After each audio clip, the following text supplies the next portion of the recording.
Sir congratulation आपकी जो आने वाली फिल्म है उसके बारे में कुछ बताना थैंक यू। चाहिए। हाँ, रागदेश 1940s की कहानी है। हिंदुस्तान और पाकिस्तान तब एक थे। सुभाष चंद्र बोस जी एक आर्मी तैयार कर रहे थे रंगून सिंगापुर में।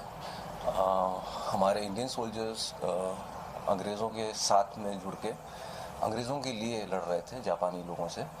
तो उस तरह का कुछ माहौल था और देश में, और पता चलता है कि बोस साहब ने एक अपनी आर्मी खड़ी की है सिंगापुर में, रंगून में, और यहाँ के कुछ सोल्जर्स उस आर्मी में जुड़ जाते हैं। तो अंग्रेज़ उनके ऊपर मुकदमा लगाते हैं कि आप ट्रेटर्स हो, और उनका कोर्ट मार्शल किया जाता है। तो the story is between the war that this soldiers were fighting and the trial और the court martial that was happening. तो इसके बीच में कहानी है, और मेरा किरदार ऐसा है कि उस टाइम पे I represent the press, the journalist of the country. Hindustan का एक ऐसा जर्नलिस्ट हूँ जो चाहता है कि जो सच है, जो ट्रूथ है, वो बाहर निकल कर आए। अंग्रेज़ों ने सेंसरशिप लगा के रखी थी उस टाइम पे। आप कुछ चीज़ों के बारे में बात नहीं कर सकते थे, कभी छपेगी नहीं। तो जैसे ही मौका मिला ये जाता है और सच मालूम करता है और किसी तरह से डिस्ट्रीब्यूट कर देता है अननोन और इलीगल तरीके से। तो इतना डेडिकेटेड और इतना कमिटेड जर्नलिस्ट था ये मेरा किरदार। कितनी तैयारी की इन्वेस्टिगेटिव जर्नलिस्ट के किरदार को निभाने के लिए? कितने जर्नलिस्ट लोगों से आपने मतलब कुछ रिसर्च किया? नहीं, मैंने ऐसा ज़्यादा कुछ नहीं किया। हालांकि थोड़ा बहुत मैं कुछ जर्नलिस्ट हैं जिनका काम मैं देखता रहता था ऑन एंड ऑफ रेगुलरली। नाम नहीं लेना चाहता, लेकिन कुछ ऐसे जर्नलिस्ट हैं जो बहुत इंटरेस्टिंग काम कर रहे हैं। वो मेरे इंस्पिरेशन थे, और more than anything the script was my main kind of feeding ground.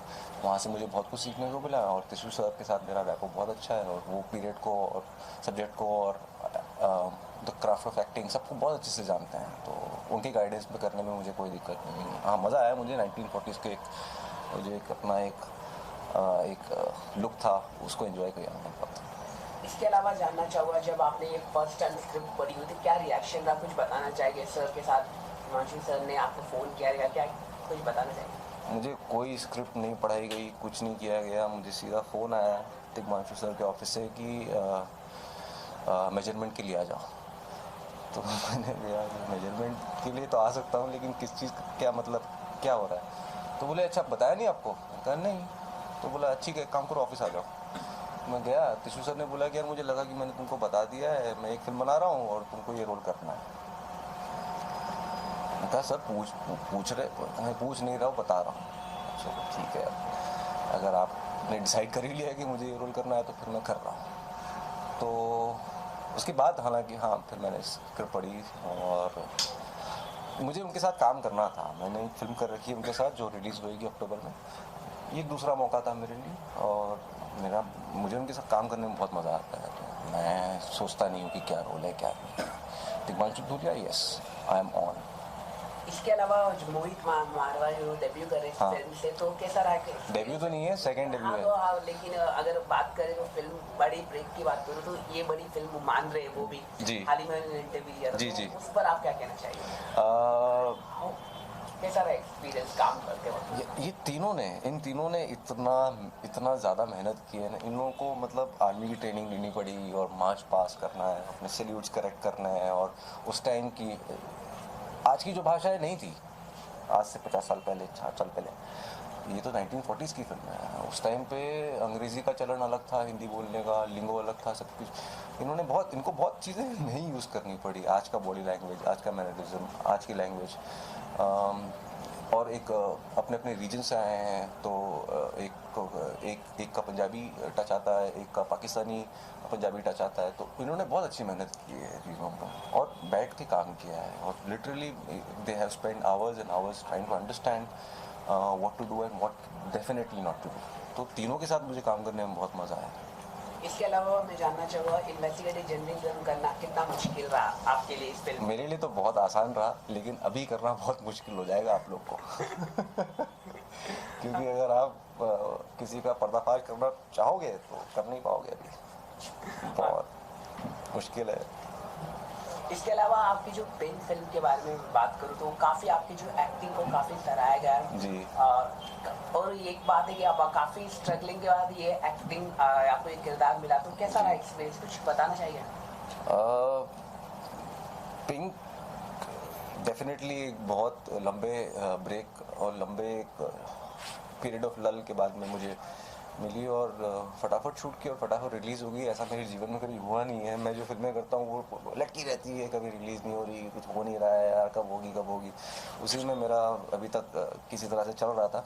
But pink luckily बहुत मज़ेदार स्क्रिप्ट थी और मज़ेदार तरीके से शूट की, अच्छी बनी और बहुत लोगों को टच की।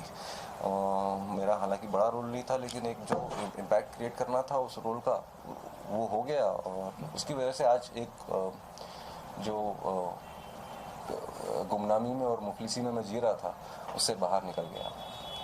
इसके अलावा मैं जानना चाहूँगा कि पिंक के साथ आपने मिस्टर बच्चन के साथ काम किया, कैसा रहा एक्सपीरियंस? वेरी लेजेंड पीपल, उनके साथ कुछ बताना चाहिए? वो अपने आप में एक मंदिर है, एक चर्च है, एक मस्जिद है। वो मतलब एक सीक्रेट स्पेस है।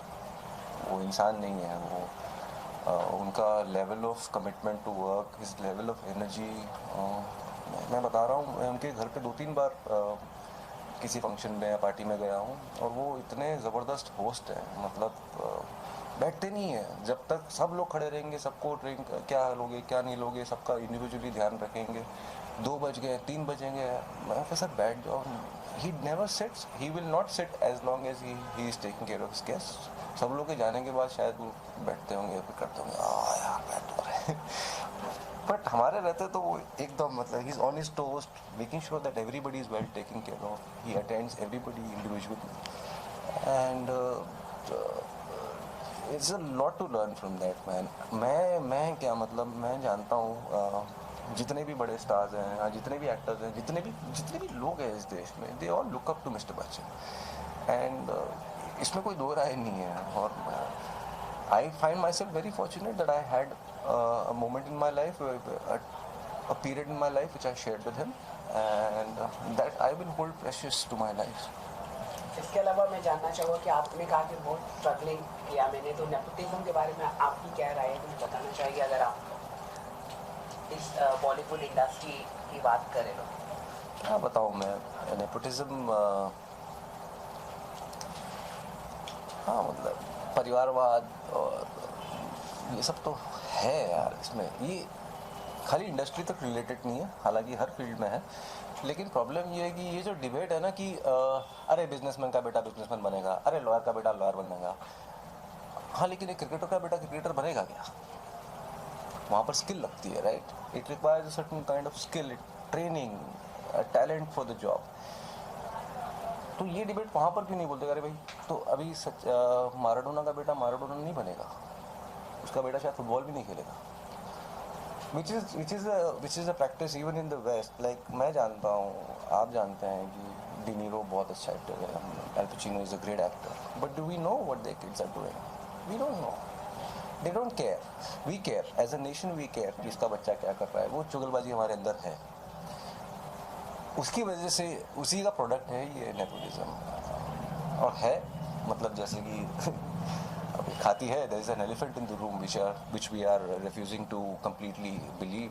बोलते हैं कि हाँ लेकिन, हाँ के बाद में लेकिन की गुंजाइश नहीं होती है। बच्चन साहब ने बोला it's there and it is very relevant and I don't think it's going away.